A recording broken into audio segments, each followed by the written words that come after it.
McMahon, Director, so Christina and Ed, thank you very much. Chair, before you start, Chair, you asked me to make a quick announcement to our Yes, thank Budget you. Committee, and that is remember that everything we do is public record, including any notes that you take. So please be mindful of that. At least the binders will collect them at the end of this session.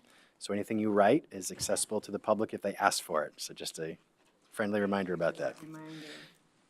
And speak up in the microphones. Yeah. And everyone, please remember to speak into the microphone. Make sure your microphone's on. Don't forget it like I just did. And speak into the microphone. And if some of you have softer voices, you may need to get closer, and some of you may have to get back from. Anyhow, there we go. So as you know, we've divided the time into about 50-50, 50% presentation and 50% for any questions or comments that the Budget Committee might have. So thank you. Great, thank you. Can everyone hear me okay? Yes. Is that working? No, Does is not sound the like, is the microphone. light on? the microphone on? Green light on? It's on, the green light's on. better. Is that better? That Okay. is better, yeah. Yeah, you Thank do you. have to get fairly close to these, Okay. Christina. Thank you. Good afternoon, members of the Budget Committee. I appreciate your time this afternoon. My name is Christina McMahon. I'm the Juvenile Department Director here in Clackamas County. And with me today, I have Ed Jones, who is our Administrative Services Manager for the Juvenile Department. And seated behind me, I have Mark McDonald, who is our Assistant Director, and also Lisa Kurzmarzik, who's our Senior Management Analyst. And all of these folks have greatly contributed to the development of our budget. So I just wanted you to know they were here, and who knows, I might call them up. They're hoping I'm going to do that today. So I just wanted to start out with giving you a really high-level kind of demographics about our department. The Juvenile Department, actually in 2018, all of these numbers are for 2018, had 955 unique youth referred to our department for a total of 1,380 referrals. 45% of those were for criminal referrals, 71% of those were for misdemeanors. So the majority of youth who get referred to us are for lower level crimes. Non-criminal referrals constituted 28%. Those are offenses like less than an ounce of marijuana or minor in possession of alcohol. And then the remainder, about 27%, were for runaway and dependency issues. So that's the breakdown of who we're serving. About 36% of the girls we serve were girls that we served in 2018, and 64% were boys. 73% of the youth were white. 11.5% were Hispanic, 5.2% were African American, and 2% were American Indian, and then the Asian Pacific Islander group represented 1.5% of our population that we served. We, over the course of 2018, supervised either informally or formally approximately 530 youth in the Juvenile Department, and we referred about 314 youth to community-based diversion programs. These are the lower level offenses, first-time offenders. And the average age of a youth that we supervised on formal probation to the court was 16. And I'm happy to report that in 2018, we only had to commit 11 youth to the Oregon Youth Authority to a youth correctional facility. So only 11 kids out of our own county, which is something we work really hard to do. In detention, we had 147 youth go to detention, and that represented 246 different admissions, so sometimes they come back more than once. And our average daily population of youth in detention was 9.5 youth per day. So that kind of gives you a little overview of what we're doing with this money that we're hoping you're going to give us. So if you want to go ahead and, oh, you're right there. I know I've talked about the mission before. I think I really want to focus in the interest of time on our values. You can see on the first bullet, we talk about keeping kids connected to their home communities while maintaining public safety for victims and the community. So that is a very important philosophical underpinning of what we do. One of the major expenses that we have in our budget is to pay for short-term residential placements so that we are able to keep kids in the community rather than committing them to the Oregon Youth Authority.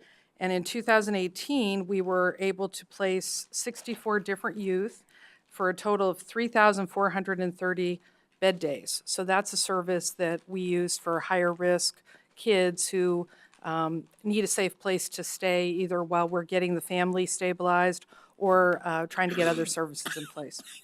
We also, in the second bullet point, you can see we highlighted delivering services that are equitable, effective, and respectful of the youth, families, and victims we serve. We, the county, as I think you've probably already heard, has put a big emphasis, as they should, on equitable service delivery in our county, across all of our county.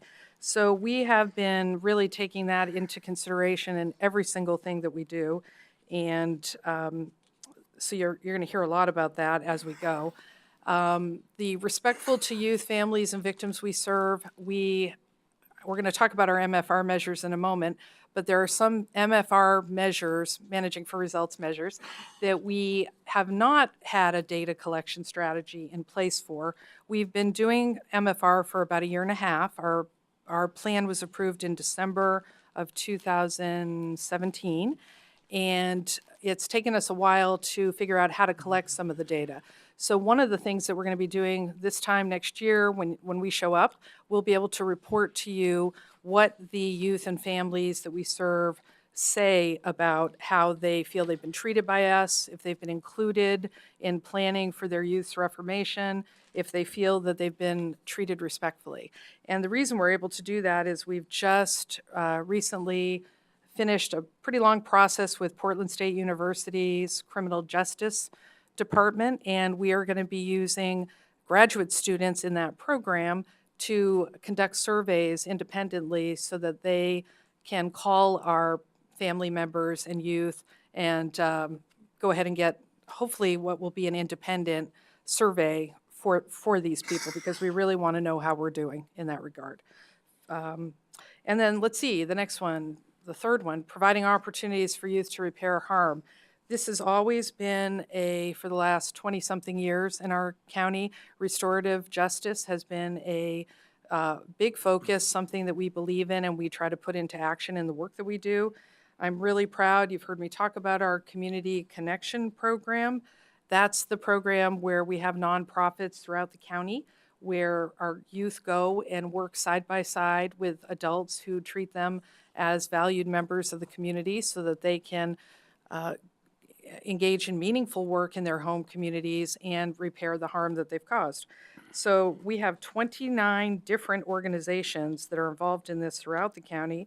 And in 2018, 212 different youth participated and gave 3,857 hours of services to those organizations. And some of the most active ones are Feed the Hungry, Good Roots, Home Orchid Society, the Kiwanis Thrift Store, Gleaners, and the Ant Farm. So that's something that we will continue to expand on. And then the other part of that last bullet, it talks about developing skills necessary to go on and be a successful member of our community. We are actively involved in many schools throughout Clackamas County where we go into the schools and we do preventative skills groups in the school setting. So we don't wait for the kids to get to us. We're trying to get in there and work with the school officials to meet their needs before they end up having to come to our door. And we've done that with about 100 kids in 2018 who participated, and then also our own skills groups that we offer through the juvenile department. About 280 youth were served in 2018. So, thank you, Ed. Let's see, our department budget request. I think what this shows about us over the last 3 years is we've really maintained pretty closely our general fund allocation. As you can see, there hasn't been a big movement of that yellow line. So I think that's the key message in this one.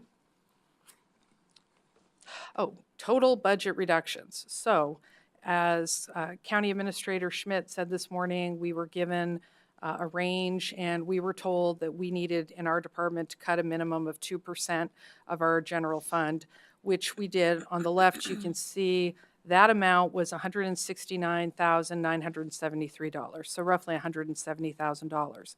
We made an additional cut of $472,000 in recognition of the depletion of what we've referred to over the years as the Juvenile Trust Fund. I'm going to talk about that a little bit more in the emerging issues slide, but the combined cut for both of those areas of reduction equals approximately $642,000. So the way that we were able to make that cut was, I think Administrator Schmidt said, tightening our belts. We really tightened our belts. We looked at our detention utilization. As you know, we have to rent beds from Multnomah County's detention facility because we don't have our own detention facility yet in Clackamas County. So last year I was here and we looked at our utilization and we cut from 15 beds to 13 beds. I'm sorry, 17 beds to 15 beds. That's what we're living with in this current fiscal year. In the upcoming fiscal year, we are cutting 2 more beds, which those beds cost $116,000 each per year. We pay for those beds whether we have a youth in the bed or not. We don't get any kind of a rebate. So when you look at our utilization, as I mentioned earlier, our average daily population in detention is 9.5 beds. And we figured, okay, 13, that might sound like, oh, you'll have 3.5 beds left. Well, first of all, we don't have very many half children that come to us. That isn't how that works. But also, it is a very unpredictable and cyclical type of business that we're in. We can have days where we have 3 kids in detention, and then the next day we will have 17. So our comfort zone, obviously, is having more of a cushion, because then if we have one of those days where we get a lot of kids in, or several co-defendants get picked up on a Measure 11 adult charge and they're going to be in detention a long time, that gives us more of a buffer. So we thought long and hard before we did this, and we feel confident that with the changes we're instituting in our practices and how we're moving much more to be in alignment with what the research says, we do feel confident that we can manage the detention population with our 13 beds. We also have a long-standing relationship with Washington County, who also rents beds, and we share. If they have openings and we need them, they let us use them at no charge, and vice versa. So, but that is going to be an impact for our staff to have to get used to this next layer of cuts, but we feel confident we can do that. The next area is materials and services. We went through all of our contracted services, our consultants, our training, our office and computer supplies. We really analyzed that and found that we could cut $300,000, roughly $300,000, and still make it work. And then lastly, we have a vacant FTE that we decided to cut, that we know for sure that we will not be using. So rather than hanging on to it, we decided to go ahead and cut that this year. So that is what constituted the $642,000 that we cut. Overall, that represents almost 8% of our general fund, that level of a cut. So, yeah, Ed, if you want to. Okay, so here we are. We get into the fun stuff. So as I already said, we are doing, this is actually our first year reporting any measures. Last year we showed up and told you what our measures were, but we were so new we didn't have the data collected. This year we actually have the data collected. So on this slide, this is for our, well, let me back up a little bit. All of the measures that we're reporting, with the exception of a recidivism measure, are all based on data collected in the calendar year of 2018. All the measures that you're going to see tie right back to, I heard you talking this morning about the high-level county strategic priorities, and ours falls under ensure safe, healthy, and secure communities. So everything we do is about that. We're trying to help young people and families and the community be safe and get what they need to be successful. So looking at this, I'm not going to read them all to you, but the one I wanted to focus on is the first one under the assessment program. It says 80% of youth referred by law enforcement for criminal referrals are assessed for their risk and needs by the Juvenile Department Intake and Assessment Center. You can see that our target is 80%. Our actual is 37.24. So I wanted to explain some of our lessons learned through going through this MFR process. This measure combines two different things that we're actually measuring when we only intended to measure one. So we learned that when we had to put it on this and see how yucky that looked. So Is that a professional term? that's a professional term. I winced when I saw that one, but that's the only one I winced at in the whole document. So this measure, so it combines actually the utilization of our Juvenile Intake and Assessment Center. And for those of you who might not be familiar, that's the 24-hour center we operate that law enforcement bring kids to so that we can assess them and figure out whether they're safe to go home or they need to go to detention or a different alternative. Utilization of the center, Mark McDonald was here. He was hired when that center opened, and he can tell you that compared to what the utilization was when it opened in 1995 to now, it's dropped dramatically. It's hovered around 45% a year. So what that means is we look at all those referrals that we get, and of the eligible referrals, the police are bringing us 45% of the youth that are eligible to be brought to us. The rest of the youth are being cited and released instead of coming to us. Then we eventually get the referral and process it and have contact, but it's delayed because it's not that immediate contact. What we were intending to do was measure that. The way we worded this, though, is it makes it sound like kids aren't getting referred and what we weren't getting assessed. So what happens is when they actually bring a youth to us, 94% of the time, the youth are getting all the various assessments that we do. There's always a small percentage that is not in a state where they can participate in an assessment, or they simply refuse, or they're too agitated to meaningfully participate. But 94% is where we're at right now when they come to our door.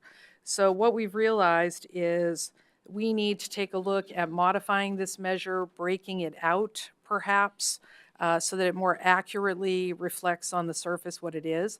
But regardless of how we modify it, I'm sure we'll be working with Assistant County Administrator Chandler on that. Whatever we do, we know that we need to do more work with law enforcement to try to improve and increase the number of youth that are brought to us from law enforcement out in the community. So that's that one. Okay. Next, we move to our reformation line of business. And the one that I wanted to highlight here is the second one down. 85% of identified youth successfully complete sex offender specific treatment. So you can see here that the actual for 2018 was 100%. So this is really important. The research shows if young people who have sexually offended others get the help and the appropriate treatment, and the family has an opportunity to work through that treatment with the young people, that juveniles actually do have a high likelihood of not going on as adults and committing more sex offenses. So when I think over the years of the cases that have caused the most concern in the community, a high percentage of them involve youth who have committed sex offenses. So this is an area we're very fortunate in Clackamas County.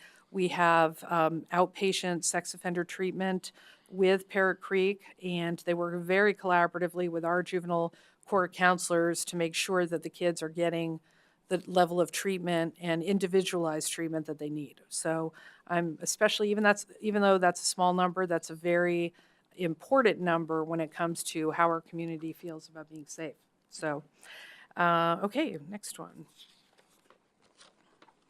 Okay, accountability line of business. I realized I didn't do my spiel about how our lines of business are aligned with the actual Oregon Revised Statute Delinquency Code that talks about what we're supposed to be doing as a juvenile department and as a juvenile justice system. So we're supposed to be focused on public safety, reforming young people and holding young people accountable. So that's how we designed our MFR plan around what the state mandates we're supposed to be doing. So under the accountability line of business, the very first one, 83% of youth do not have a new criminal referral within 1 year of their first criminal referral. This is the one that is tied to the high level, the ensure safe, healthy, and secure communities measures that the commissioners set. This is the only one in our plan that is part of that overarching high-level plan that the county has. So that will always be in our presentation. So what you see here is our target is 83% of youth won't have another criminal referral. In other words, a 17% recidivism rate. We are actually at 19.8 in Clackamas County. However, we have the best recidivism rate of any large or medium county when you compare the statewide data. The statewide average for recidivism is 28.8. So we are 9 percentage points below the statewide average and considerably below our peers in the metro region. So even though we haven't hit our target, we're working towards it, and we're proud of what we've been able to achieve so far. The second one on this page is down under the Victim Services Program, and you'll see, our goal is 87% of juvenile property crime victims report they feel respected and informed by the juvenile department. And if you look starting in 16, 17, this is one we've been collecting for years. We actually were at almost 84%, 86%, and then last year we slipped down to 66%.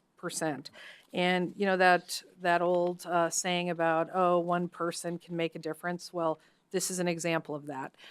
We had a time period last year where our wonderful intern and volunteer coordinator got a great opportunity with the city of Oregon City and left us. And when she left, it took us several months to do the recruitment and get somebody on board.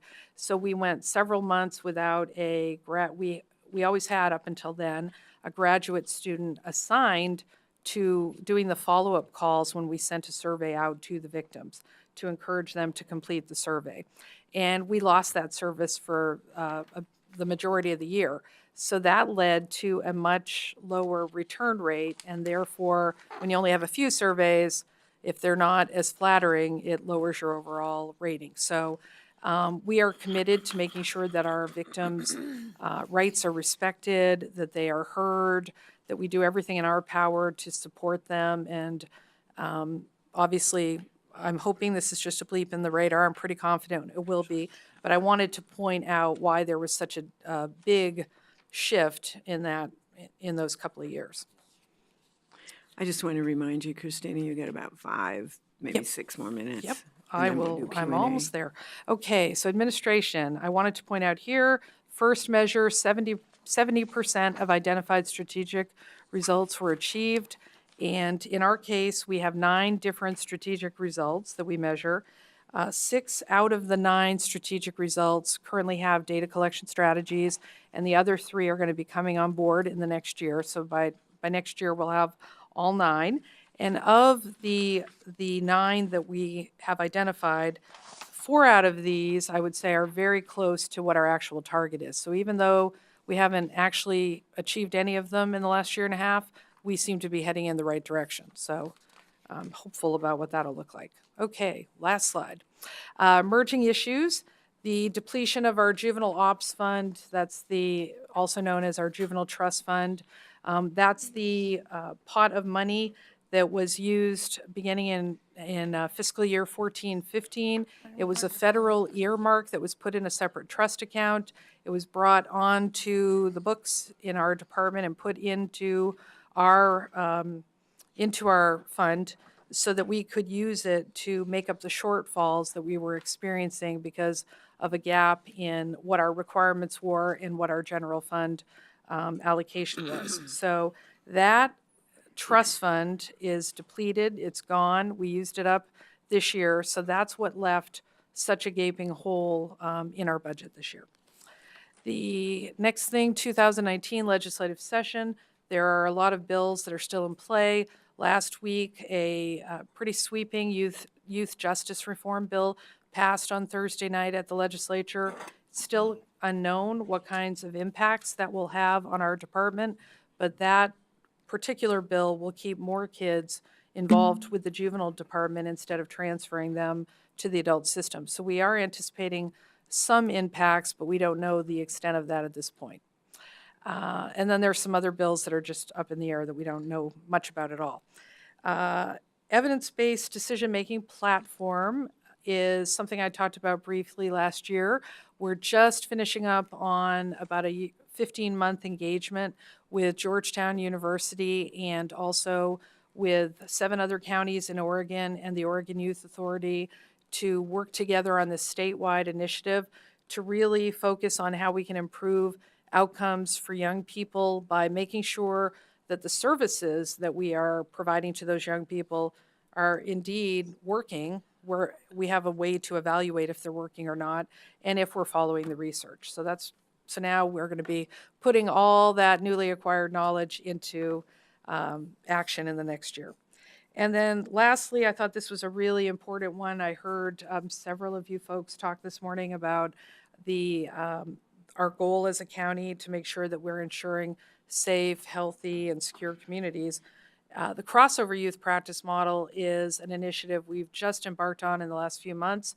It is to prevent kids who are dually involved in the child welfare system and the juvenile justice system from penetrating deeper into either of those systems and or graduating to the adult system. So this one is a partnership with several different organizations, child welfare, state child welfare, our department, the courts, the DA's office, the Department of Justice, behavioral health here at the county, the several schools, and CASA, to have us come together and figure out how we can most effectively pool our resources and work together to break down barriers for these families so that they can be successful instead of having 15 different appointments in a week with all these players who are trying to help them, but they're trying to navigate all that. So it's something where we won't be coming back to you asking for money. It's really about system partners figuring out how to do our best work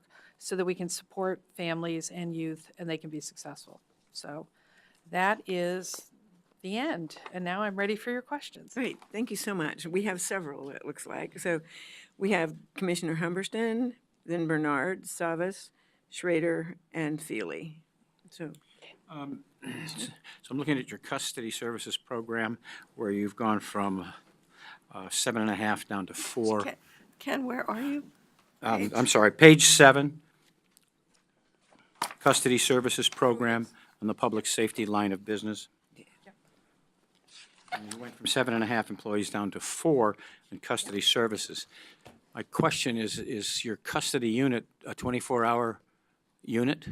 Yes, but actually, if you look at that, Commissioner, we still have the same number of employees. We did do some realigning because last year I came back right before budget season. I was out on medical leave, and I picked a really good time of year to leave. Poor Mark and Lisa, but they did the best they could trying to figure out this whole new MFR, how to plug the numbers in.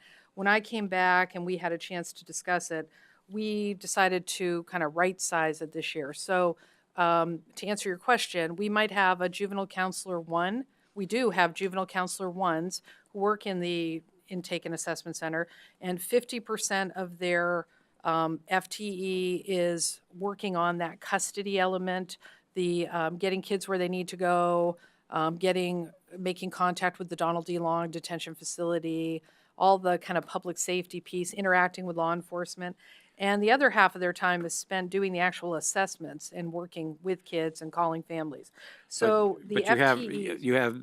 You have 24-hour coverage Yes. of that unit. And Yes. my question really is, you don't have to get that much detail. I just want to be certain that you have sufficient number of people to cover a 24-hour unit. Yes. 24 hours, Yes. including whether or not a staff member gets sick, you're able to cover that.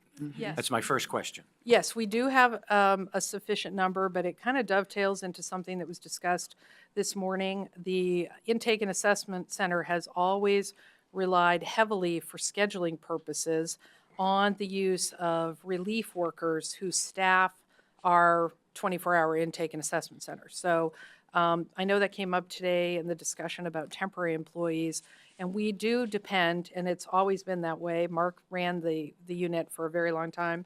We have some senior relief workers who've been with us for a very long time who come in and work designated shifts. So when you look at our schedule, Commissioner, all of those shifts are not filled by full-time employees. Okay. There are designated pockets where And we those temps use don't show our up. relief staff. But we always have a regular full-time employee paired up. So you're really patchworking it together with temporary employees, basically is what I'm hearing.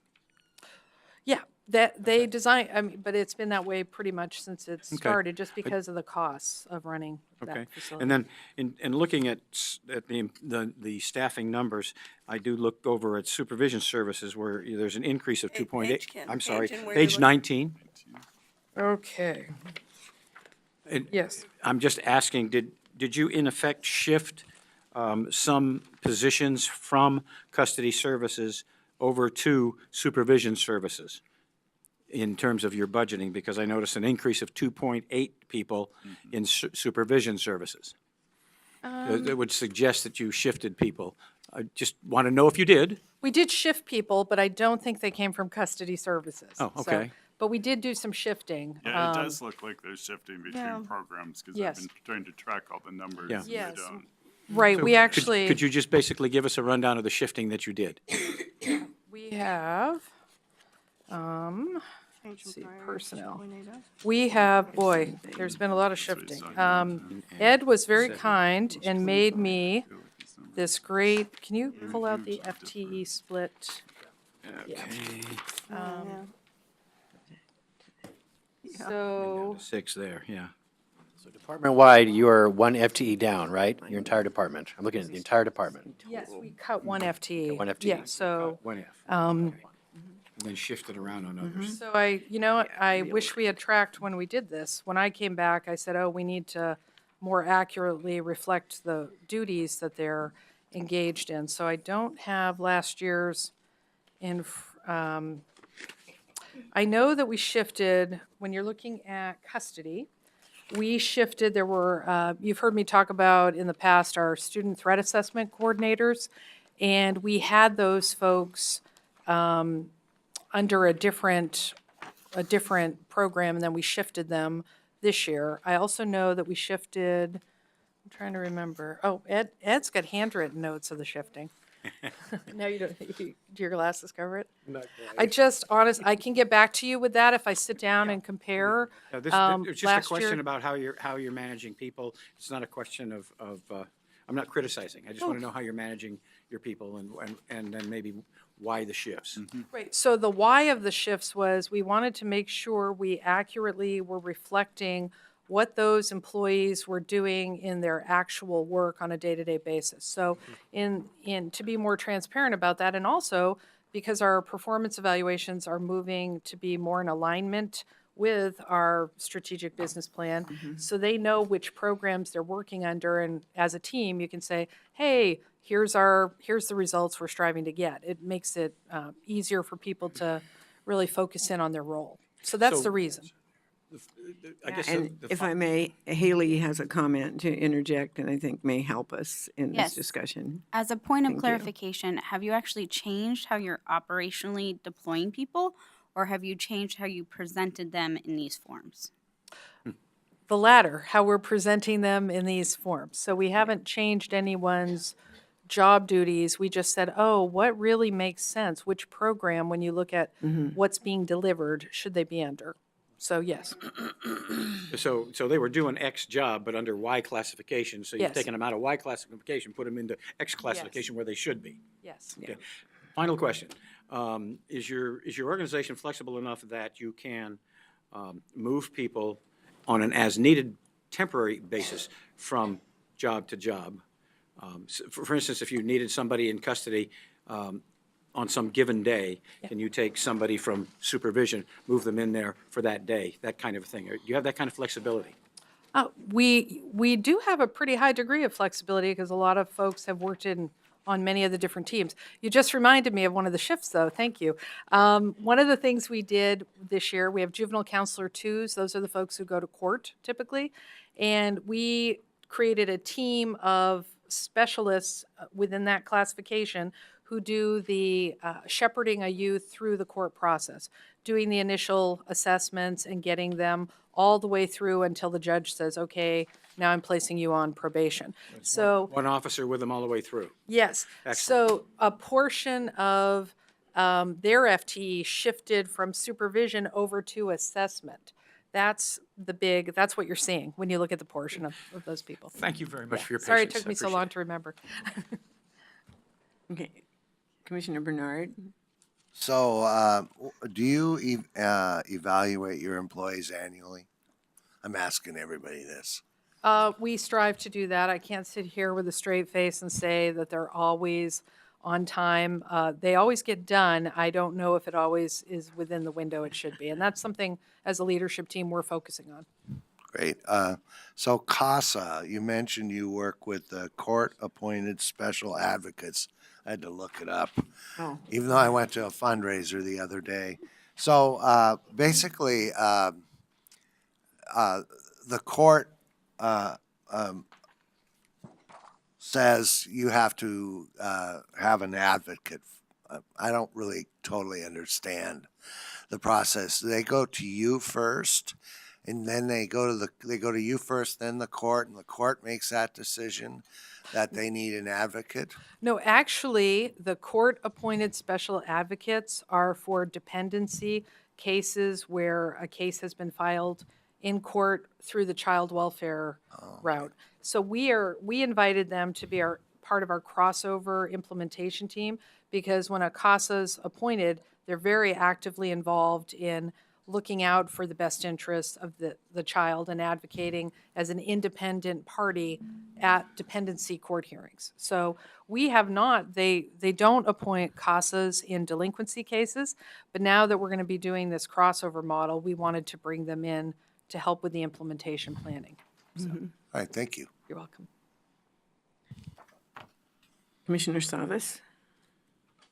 Yes, Christina, the work you do is really important. Getting youth when they're in trouble and getting them on the straight and narrow is a worthwhile investment.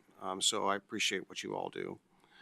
On page 28 of tab 5, the graphs, the one to the left, which shows expenses outpacing revenues by about 2 million. Visually, it looks like about 2 million. And the trending is pretty evident what that looks like. So what is your strategy for dealing with that?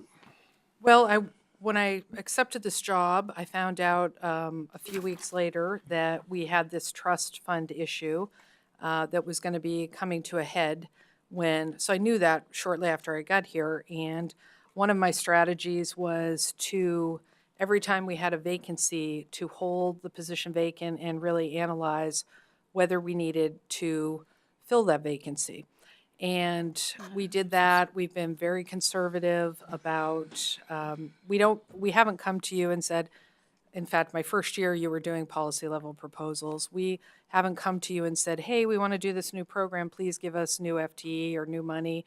We've always tried to find a way, when we saw a gap, to fill it within our own resources. So our strategy has been, we knew this day was coming when the trust fund was going to be depleted, and I didn't understand when I first got here. This is a long story, so I won't go into all the details, but I met with Laurel and Dawn Krupp last fall.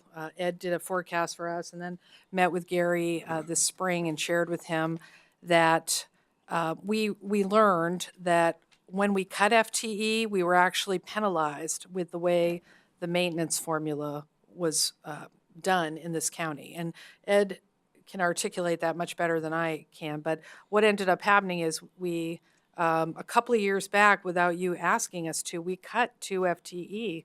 And I remember folks on the budget committee saying, wow, I want to applaud you for doing that. And I thought, well, we don't need these positions. I didn't understand what a big deal it was. It was before we had Ed to translate for us. And then we actually got a reduction in our general fund allocation because we had done that. So not only did we lose the FTEs, which was okay, but it impacted our other resource, our general fund resource allocation. So the short answer is we're trying to live within our means. We've held back. Part of the reason we've been able to maintain the level of service is because we have been conservative about filling our vacancies. But there are some things after all of this time and analysis we have to fill. So, for example, our juvenile intake and assessment center manager, we have a vacancy. We have to fill that. That's a critical position in our department. So long term, my short term strategy was to go to Dawn and Laurel last September and say, hey, we've done forecasts. Ed's been with us a year. First thing I assigned him was to work on a forecast of how this would play out. And it was scary after we didn't have that capability before Ed joined us. And, but unfortunately, we didn't have time to work on it before Don left. He really had a lot of things on his plate before he retired. So the strategy has been to be conservative and really think about what we're doing and if we're growing our budget in a way or our services in a way we don't need to. So that isn't a super duper elaborate strategy, but that's how we've tried to manage from a daily basis. A little bit of a follow. First of all, I just want to just say this, that it's hard to track all of this when the PowerPoints are not in the packet. And you've included some of your stuff. I'm not blaming anyone here. So, but if we can make that adjustment like we did in years past, the PowerPoints, you raise something. So if you could come back to the slide where you had one FTE that was cut, I think you had $110,000 for that Yes. FTE. Can we roll that slide back? Oh, sorry. Yeah. Yeah. Yeah. So that's with roll-ups, that $110,000? It's fully loaded? That vacant one FTE, Yes. okay. That's the total cost. Okay, and then the 2 detention beds, 232,000. I had a question on that. Yes.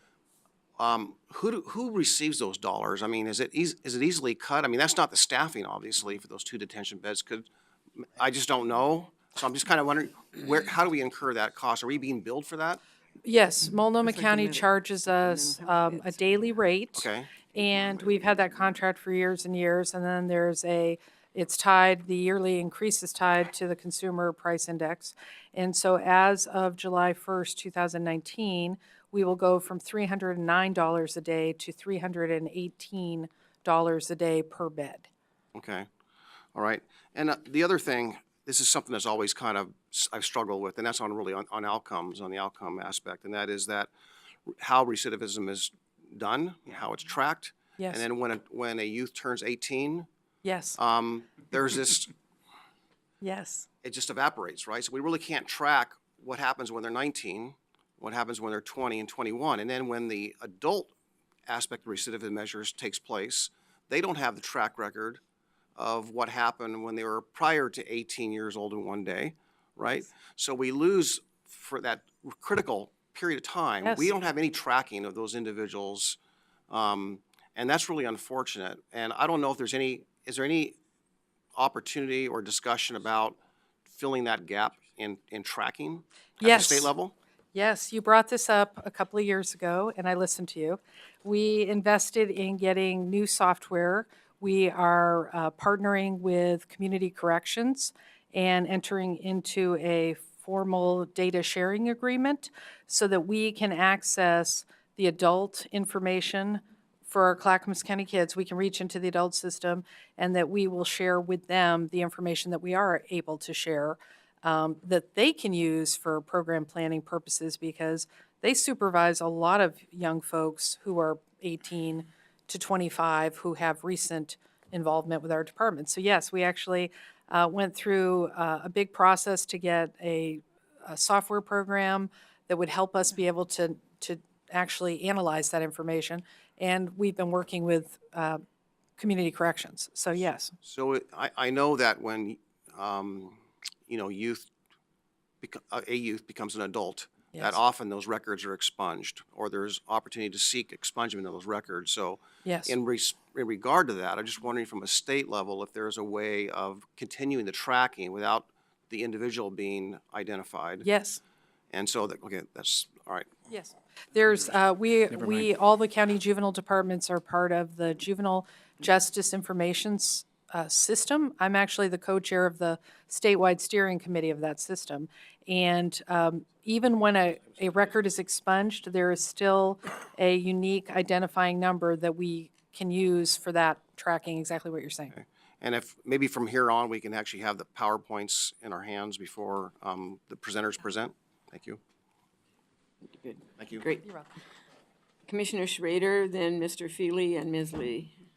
Yeah, actually, I wanted to really echo what Commissioner Savas said because I was trying to track the PowerPoint, but also trying to see where it landed under your headings here. And it's sometimes numbers for me, and it isn't, anyways, but didn't seem to match up. So if we get this the day of or even ahead of time, it helps us as we review really these documents as well. So that's a suggestion. The other question I have has to do with the fact that I was approached by a board member of Parrot Creek.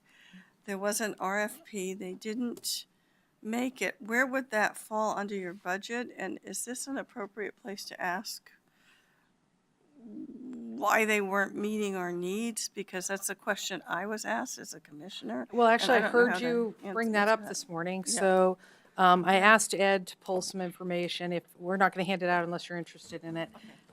So first of all, there were two different RFPs. One was for short-term residential placement. Right. Those are the out-of-home placements I mentioned earlier that we pay for. And the other one was for our community-based diversion program. They are both in the protest period, which means until 6 o'clock this evening, I'm not supposed to discuss the process according to county council and procurement. But what we did bring was just the really high-level introduction, background on what they wore, and then the evaluation criteria. So we worked very closely with the procurement division. They led us through how to do the RFP, what was required, all of the rules to be in compliance with the state procurement laws. So we did that, and I really can't talk about the outcome until after the protest period, but I'm happy to talk to any of you after that.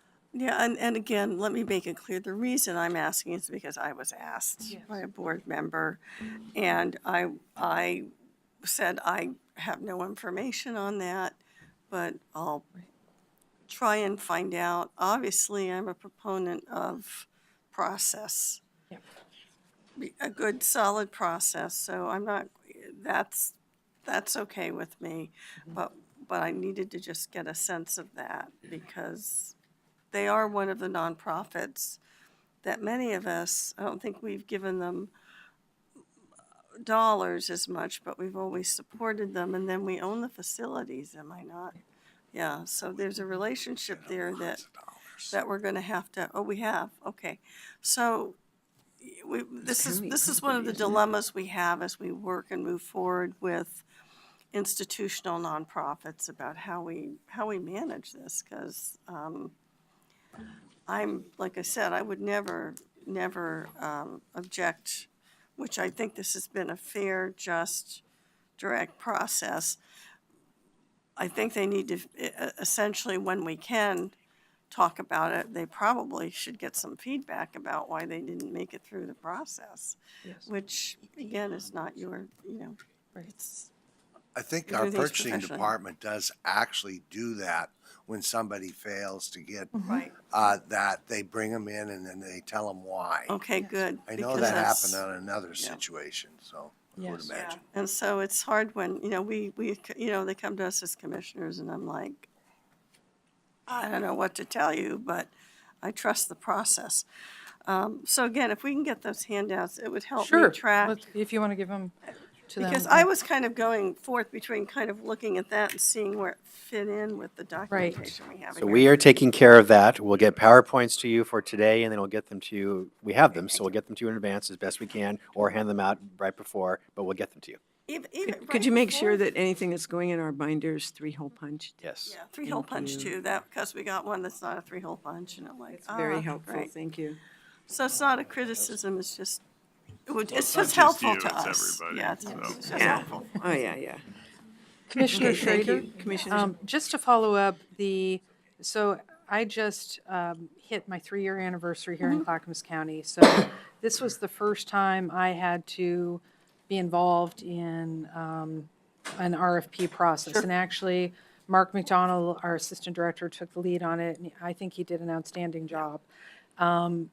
So what was different, I think, about this process is there was a lot of time and energy spent in developing the RFP solicitations themselves, because 6 years ago, when it was done before, we didn't have MFR. We weren't thinking, I mean, it was drilled into me. When I was hired, they asked me about, do you believe in managing for results? I mean, this was a part of the culture that administration was trying to put into place here in the county. And that's one of the reasons I applied. I believe in that. So, it was drilled into me, and rightfully, that everything we do should be through the lens of the customer experience and the results for the customer. So this is not any sort of a commentary or criticism on anyone who put in a proposal for either of our RFPs, but we had to look at what are going to help us achieve the best outcomes for kids.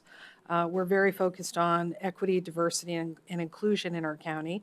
We had to look at that, and then also equity in opportunity and services for the kids that we're serving. So there were a lot of things. If you look at the RFP from 6 years ago, it doesn't look anything like It's the a totally RFP. different- It's a which is different what- world yeah. here than it was. So that is a big part of why I think it was such a different process this time. And I am all about the process, because it's the only way to really assure fairness, and I'm okay with that. So I was just asked, and I just thought, no, try to don't find out the answers. trust the Yeah. process is kind of my Good. answer. Thank you, Commissioner Schrader. So we have about 6 minutes left for this discussion. So we have Mr. Feely and then Ms. Lee. I'll try and be brief. I'm looking at page 19 of the budget, the proposed budget itself, and looking at beginning balance for the supervision program. I just picked that one, but there's a huge drop off. Does that relate to the loss of the trust fund? Is there more there than that? Page 19. Page 19, if you look at the very top line, beginning balance. That changed. It's down 1.4. Yeah, it's Do you wanna down go ahead and- 1.4 million. Yeah, I'm going to go ahead and let Ed Sure, I speak that figured it was a technical. Ed question. Part of the way the budget is put together, this budget binder, the beginning balance, you're only looking at one program offer. Right. So it's actually just got shifted to Okay, so that- where it needed to be. That was my other, Yeah, yeah. it's All right. not totally gone, but it is $472,000 Yeah, less than it just was. looks like a So lot of yeah, money. yeah, but it's we again Well, moved it to and where I it did needed to be. notice that some others are up, so, Yeah, but I just wanted to verify. yeah, over the long haul, the All right, overarching. I guess my final question is, 3 to 5 years, do you still have to make reductions? Yes. Okay. Do you know the order of magnitude, just roughly? When you did your projection, it was, every year, it was about 500,000, it would increase each Okay. year. That's quite a bit. Yeah. All right, thank you. Ms. Lee and then Commissioner Bernard. And then if we can wrap that up by 2, thank you.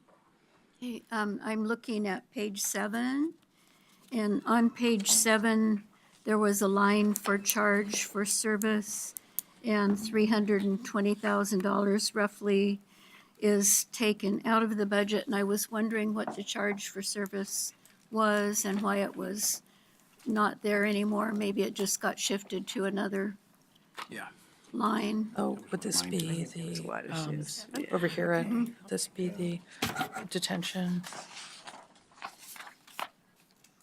It's revenue. Oh, it's It is revenue, the- yeah. All materials and services, Yeah, okay, it yeah. is the. Is that what you just asked? Oh, I was Can looking, you go ahead and answer that one? 318, so where are we? this is different than mine. So where are you looking? Can you go ahead? Page please? 1? I am, 7, Oh, so 7. the 318 Yeah. Where it's shifted, that is we moved that to the interfund transfer. fund? Called interfund transfers. Oh, So that was, we had, that had been recorded like where we get detention beds. The sheriff pays for one detention bed, the Measure 11. Yes. So it's part of that. It was part of some money they give us for CSAC. So they had been historically recorded or put under there in the budget. But when we actually went to do the actual accounting, it went under interfund transfer. So this year, when I did the budget, I appropriately placed it where it actually hits. so it just got recategorized. Yeah, it just got recategorized. Yeah. I looked for that in the footnote, but I didn't see any message about it. Thank you. And my suggestion was that I think that should be in the footnote. I did, Yes. I Good saw point. those reductions and I went through the other budgets and Okay. found where they were. Yeah. But it'd be helpful if it was in a footnote. I'll make sure we get those in. And that's probably true with a lot of budgets over there in the future, is there should be a footnote on why this is so significant. 1.4 million's a lot. Causes We'll people to footnote sit away up and next take year. notice, for sure. I If it's see, just all gone, just say all gone. right. And then we'll all cry, yeah. Thank you so much. Appreciate your you. time here. Thank you for your diligence on the budget, and thanks for answering our questions. Thank you all. Thank you very much.